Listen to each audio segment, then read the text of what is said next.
du Saint-Esprit. Amen. La grâce de Jésus-Christ notre Seigneur, l'amour de Dieu le Père et la communion de l'Esprit Saint soient toujours avec vous. Et avec votre esprit. Merci d'être venus aujourd'hui pour prier pour la paix, pour prier pour les anciens combattants qui sont morts, pour la liberté. Aujourd'hui, nous fêtons aussi Saint-Martin. Saint-Martin, c'est un militaire qui est devenu évêque. Et nous allons demander au Seigneur, par l'intercession de Saint-Martin, qu'il nous aide à vivre en paix dans nos familles, en Europe et dans le monde. Je remercie aussi Monsieur le maire qui s'est fait représenter par Serge Rosinov. Merci donc à tous les représentants militaires et civils. Au début de cette Eucharistie, reconnaissons que nous sommes pécheurs, implorons le pardon de Dieu. Je confesse à Dieu Tout-Puissant. Je reconnais devant vous, frères et sœurs, que j'ai péché en pensée, en parole, par action et par omission. Oui, j'ai vraiment péché. C'est pourquoi je suis la Vierge, les anges et les saints, et vous aussi, frères et sœurs, de prier pour moi, le Seigneur notre Dieu. Que Dieu Tout-Puissant nous fasse miséricorde, qu'il nous pardonne nos péchés et nous conduise à la vie éternelle. Amen.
Seigneur Dieu, tu as été glorifié par la vie et par la mort du bienheureux évêque Martin. Renouvelle en nos cœurs les merveilles de ta grâce, pour que ni la mort ni la vie ne puissent nous séparer de ton amour. Par Jésus-Christ, ton Fils, notre Seigneur et notre Dieu, qui vit et règne avec toi dans l'unité du Saint-Esprit, Dieu pour les siècles des siècles.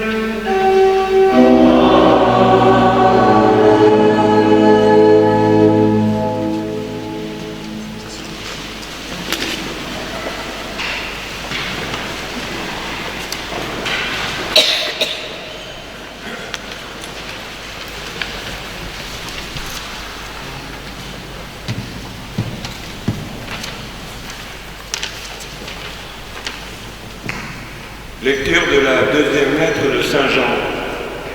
Moi, l'Ancien, à la dame élue de Dieu et à ses enfants, que j'aime en vérité, j'ai eu beaucoup de joie à trouver plusieurs de tes enfants qui marchent dans la vérité selon le commandement que nous avons reçu du Père.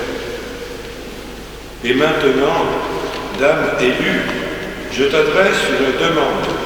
Aimons-nous les uns les autres. Ce que je t'écris là n'est pas un commandement nouveau, nous l'avions depuis le commencement. Or, l'amour, c'est que nous marchions selon ces commandements. Tel est le commandement selon lequel vous devez marcher, comme depuis le commencement vous l'avez appris.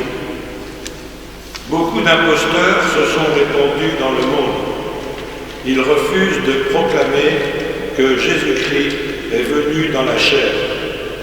Celui qui agit ainsi est l'imposteur et l'antichrist. Prenez garde à vous-même pour ne pas perdre le fruit de votre travail, mais pour recevoir intégralement votre salaire. Quiconque va trop loin et ne se tient pas à l'enseignement du Christ, celui-là se sépare de Dieu. Mais celui qui se tient à cet enseignement, celui-là reste attaché au Père et au Fils. Parole du Seigneur.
Redressez-vous et relevez la tête, car votre rédemption approche.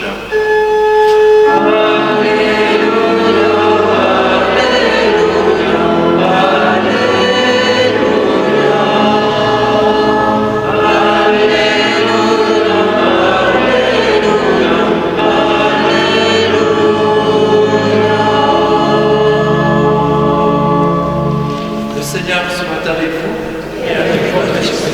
Évangile de Jésus-Christ selon saint Luc. Gloire à toi, Seigneur. En ce temps-là, Jésus disait à ses disciples, « Comme cela s'est passé dans les jours de Noé, ainsi en sera-t-il dans les jours du Fils de l'homme. On mangeait, on buvait, on prenait femme, on prenait mari, jusqu'au jour où Noé entra dans l'arche et où surgit le déluge qui les fit tous périr. Il en était de même dans les jours de Lot. On mangeait, on buvait, on achetait, on vendait, on plantait, on bâtissait. Mais le jour où Lot sortit de Sodome, du ciel tomba une pluie de feu et de soufre qui les fit tous périr. Cela se passera de la même manière le jour où le Fils de l'homme se révélera. En ce jour-là, celui qui sera sur sa terrasse et aura ses affaires dans sa maison, qu'il ne descende pas pour les emporter. Et de même, celui qui sera dans son champ, qu'il ne retourne pas en arrière. Rappelez-vous la femme de Lot, qui cherchera à conserver sa vie, la perdra, et qui la perdra, la sauvegardera. Je vous le dis, cette nuit-là, 2 personnes seront dans le même lit, l'une sera prise, l'autre laissée. 2 femmes seront ensemble en train de moudre du grain, l'une sera prise, l'autre laissée. Prenant alors la parole, les disciples lui demandèrent: Où donc, Seigneur? Il leur répondit: Là où sera le corps, là aussi se rassembleront les vautours. Acclamons la parole de Dieu.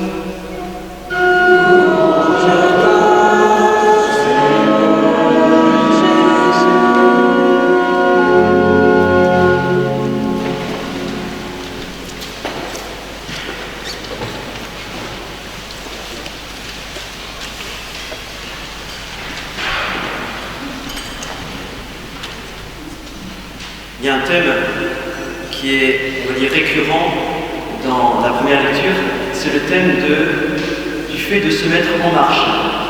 On le retrouve 3 fois dans la première lecture, on le retrouve également dans le psaume. Heureux ceux qui marchent. Nous sommes invités donc à nous mettre en marche. Et je pense que dans nos familles, en Europe, dans notre pays ou dans le monde, quand il y a des guerres, quand il y a des affrontements, quand il y a des querelles, quand il y a plus que des chamailleries, eh bien c'est lié au fait qu'on ne se mette pas en marche, qu'on reste recroquevillé sur soi, qu'on fait, comme on dit familièrement, du nombrilisme, c'est-à-dire qu'on se regarde du nombril. C'est-à-dire, comme dit l'Évangile, on va tout faire pour essayer de manger, on va essayer de tout faire pour boire, on va essayer de tout faire pour acheter, pour vendre au meilleur prix, puis acheter bien sûr au meilleur prix. On va planter, on fait attention à ça, on fait attention à son ego, comme on dit, et on oublie justement que en fait la paix et la sérénité et le bonheur intérieur ne peuvent passer que si on se met en marche vers les autres. C'est-à-dire que si on oublie un petit peu le bien-être personnel, si on met de côté un petit peu son bien-être, que ce soit en famille, que ce soit dans nos pays, que ce soit en Europe, eh bien, je pense que la paix sera agrandie. Si on regarde les causes de guerre dans le monde, c'est toujours à cause d'un ego qui est surdimensionné, un pays avec un ego surdimensionné par rapport à un autre pays qui aussi du coup essaie de montrer ce qu'il a une personnalité assez importante. Et si je pense chacun se tourner vers l'autre, et si chacun fait comme dit Saint Jean, de l'amour, aimons-nous les uns les autres, il y aurait moins de guerre. On dit que Saint Jean, à la fin de sa vie, a répété, et il faisait répéter à longueur de journée: mes enfants, aimez-vous les uns les autres, mes enfants, aimez-vous les uns les autres. Et pour lui, c'était un peu son destin. Et nous sommes invités donc à nous mettre à l'école de Saint Jean, en essayant de faire la paix déjà dans nos familles. Combien de nos familles, et déjà, il n'y a pas beaucoup qui ne sont pas déchirées. N'hésitons pas donc à nous mettre à l'école de Saint Jean, en nous mettant en marche vers les autres, en essayant de les comprendre, essayant de comprendre qu'ils réagissent différemment. Comme quand on fait une préparation au mariage, quand on voit les fiancés, on essaie de leur faire comprendre que le conjoint n'a pas forcément la même façon de comprendre les choses que l'autre personne. Et nous sommes invités donc aussi à comprendre cela, à comprendre que l'autre est différent et se mettre à sa portée, c'est-à-dire à se mettre en marche vers lui. Demandons au Seigneur dans cette Eucharistie qu'il nous aide à nous mettre en marche vers les autres et aussi envers Dieu. Se mettre en marche vers Dieu nous aidera à mieux comprendre notre frère, notre sœur qui est différent de chacun d'entre nous. Mettons-nous en marche vers nos frères, vers Dieu, dans tous les cas de figure, avec l'aide du Seigneur. tout cela pour vivre de la charité et de l'amour, pour que la paix, l'amour règne en ce monde et que la joie vienne notre cœur. Car quand il y a discordance, quand il y a division, quand il y a guerre, il y a forcément une tristesse qui s'installe en nous. Et on n'est pas fait pour la tristesse, on est fait pour la joie et le bonheur.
C'est pourquoi, avec la multitude des anges et des saints, nous chantons l'hymne de ta gloire, et sans fin nous proclamons.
Sanctifie ces offrandes en répandant sur elles ton esprit, qu'elles deviennent pour nous le corps et le sang de Jésus le Christ, notre Seigneur. Au moment d'être livré, d'entrer librement dans sa passion, il prit le pain, il rendit grâce, il le rompit et le donna à ses disciples en disant : « Prenez et mangez-en tous, ceci est mon corps livré pour vous. »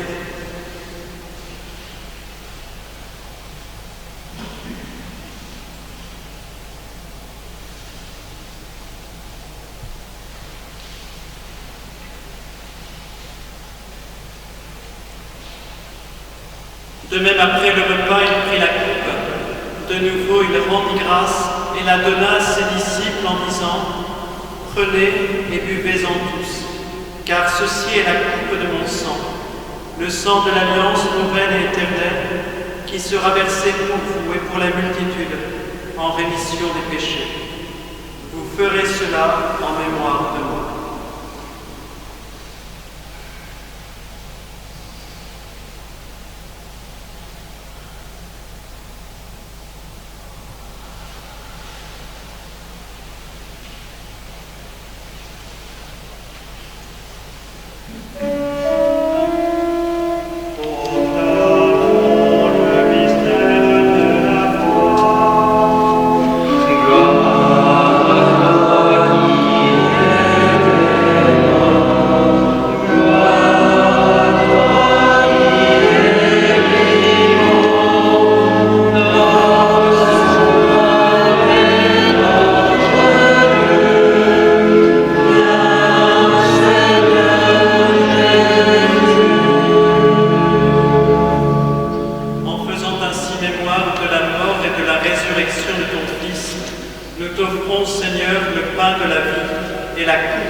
Humblement, nous te demandons qu'en ayant part au corps et au sang du Christ, nous soyons rassemblés par l'Esprit Saint en un seul corps.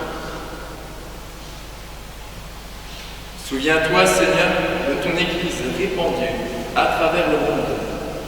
Fais-la grandir dans ta charité, en union avec notre pape François, notre évêque Benoît, et tous les évêques, les prêtres et les diacres. Souviens-toi aussi de nos frères et sœurs qui se sont endormis dans l'espérance de la résurrection, et souviens-toi dans ta miséricorde de tous les défunts, tous les soldats qui sont morts pour nous.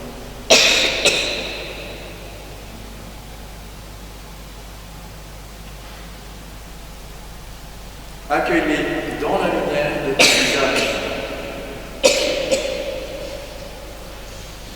Sur nous tous, enfin, nous implorons ta bonté. Permets qu'avec la Vierge Marie, la bienheureuse Mère de Dieu, avec Saint Joseph, son époux, les apôtres, Saint Martin de Tours et tous les saints qui ont fait ta joie au long des âges, nous ayons part à la vie éternelle et que nous chantions ta louange et ta gloire par Jésus, ton Fils Jésus le Christ.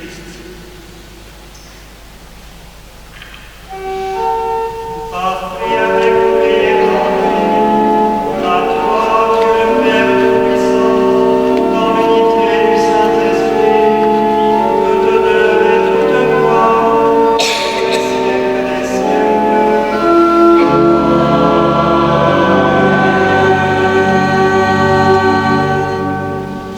Comme nous l'avons appris du Sauveur et selon son commandement, nous osons dire : Notre Père, qui es aux cieux, que ton nom soit sanctifié, que ton règne vienne, que ta volonté soit faite sur la terre comme au ciel. Donne-nous aujourd'hui notre pain de ce jour. Pardonne-nous nos offenses, comme nous pardonnons aussi à ceux qui nous ont offensés. Et ne nous laisse pas entrer en tentation, mais délivre-nous du mal. Délivre-nous de tout mal, Seigneur, et donne la paix à notre temps. Soutenus par ta miséricorde, nous serons libérés de tout péché. à l'abri de toute épreuve, nous qui attendons que se réalise cette bienheureuse espérance, l'avènement de Jésus-Christ notre Sauveur. Car c'est à toi qu'appartiennent le règne, la puissance et la gloire pour les siècles des siècles. Seigneur Jésus-Christ, à tes apôtres, je vous laisse la paix, je vous donne ma paix. Ne regarde pas nos péchés, mais la foi de ton Église. Pour que ta volonté s'accomplisse, donne-lui toujours cette paix et conduis-la vers l'unité parfaite, toi qui vis et règnes pour les siècles des siècles. Amen. Que la paix du Seigneur soit toujours avec vous.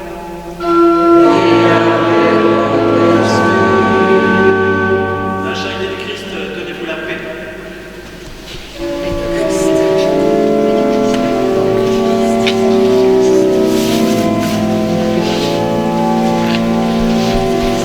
La paix de Christ.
Prions le Seigneur.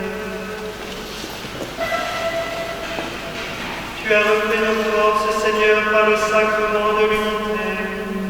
Donne-nous de vivre toujours en parfait accord avec ta volonté, pour qu'en imitant le bienheureux Vincent, dans l'offrande totale qu'il te fit de lui-même, nous ayons la fierté de t'appartenir vraiment, par le Christ notre Seigneur.